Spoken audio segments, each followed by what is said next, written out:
Hey guys, welcome back to the channel. And sa video na to, pag-uusapan naman natin ano yung mga top free code editors na gagamitin mo bilang web developer pag nagko-code ka or may ginagawa kang web application. So, simulan na natin. Para simulan ang list ng ating mga top free code editors, meron muna tayong honorable mention at ito yung Notepad++. Bakit nga ba Notepad++?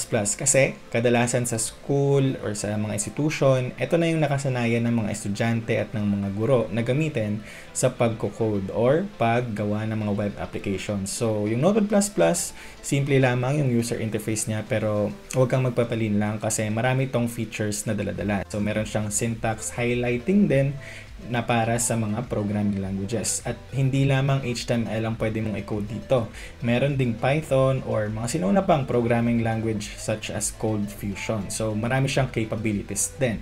Next up is optimized siya for Windows na environment or operating system. Kaya gumagamit ito ng less computing power. Kaya recommended din siya para sa mga school na gamitin when it comes to programming. Tapos, yung isa pang capability nito is open source. So, ano ba yung ibig sabihin ng open source? Kapag open source ang isang application, pwede itong maging mapaganda pa or pwede kang mag-contribute para mag-add ng mga features or additional na mga items or enhancements doon sa application. In this case, yung Notepad++.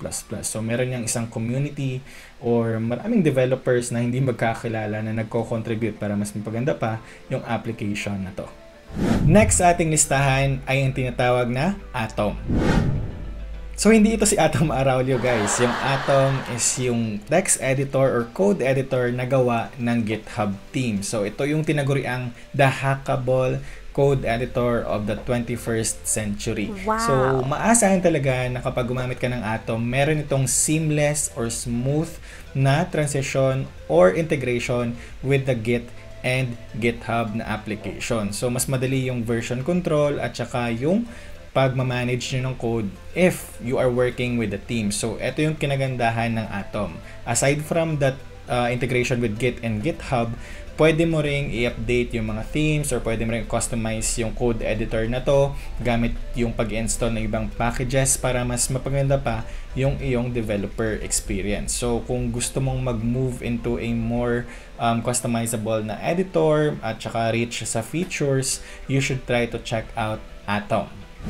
Moving on sa ating listahan, meron naman tayong isang code editor na tinatawag na Sublime Text. So, si Sublime Text ang isa sa pinaka-lightweight at pinaka-mabilis na code editor sa market ngayon. So, kung hanap mo yung speed, yung smooth ng user experience, or yung performance ng isang code editor, you will never go wrong kung pipiliin mo yung Sublime Text. Ano naman ang dala-dala ng Sublime Text? So, Sublime Text is meron siyang tinatawag na go-to-anything na feature kung saan pwede mong hanapin yung any code or files na naka-open sa editor mo. So, mas mapapabilis yung pagsisearch mo, kunwari ng isang code na mayroon kang hinahanap tapos hindi mo makita-kita. So, pwede mong gamitin yung go-to-anything feature. Hindi lang yon, meron din itong split editing na feature kung saan pwede kang mag-edit ng sabay-sabay. So, kahit na 4 na tabs lang yan or 5 tabs yan, pwede mong i-open sabay-sabay at mag-edit ka. So, wag mo lang isasabay yung pambababae mo, okay? Next na feature nito is meron siyang rich na API packages tsaka environment na pwede mong gamitin para extend pa yung functionality ng Sublime Text. So, ilan lamang ito sa napakagandang features ng Sublime Text. So, kung gusto mo ng lightweight, tsaka gusto mo ng mabilis when it comes to coding or performance, you should choose Sublime Text.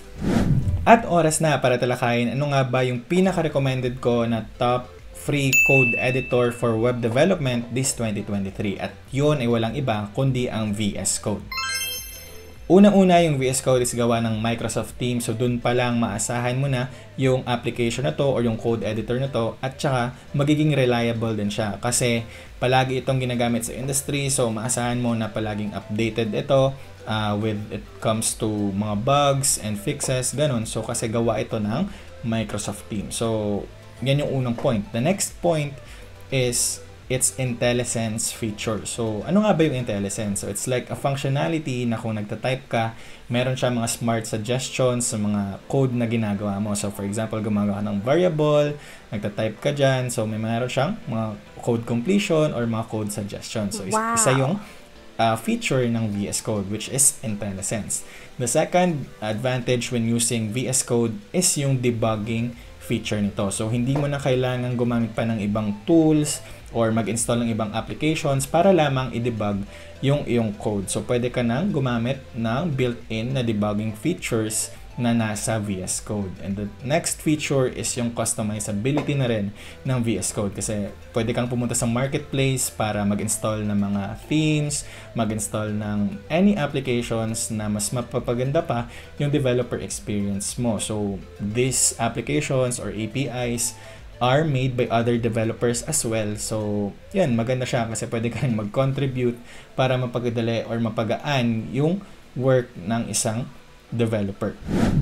Kaya kung ikaw ay isang estudyante or guro or nagsisimula pang mag-aral ng web development, mas maganda na marunong ka na gumamit ng VS Code kasi madali lang din naman ito install. Pwede siyang gamitin sa Windows, sa Mac, tsaka sa Linux na din. So, it's up to you kung gagamitin mo yung VS Code.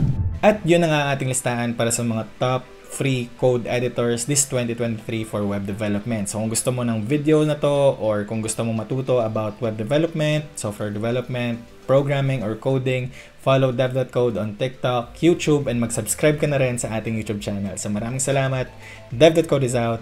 Peace!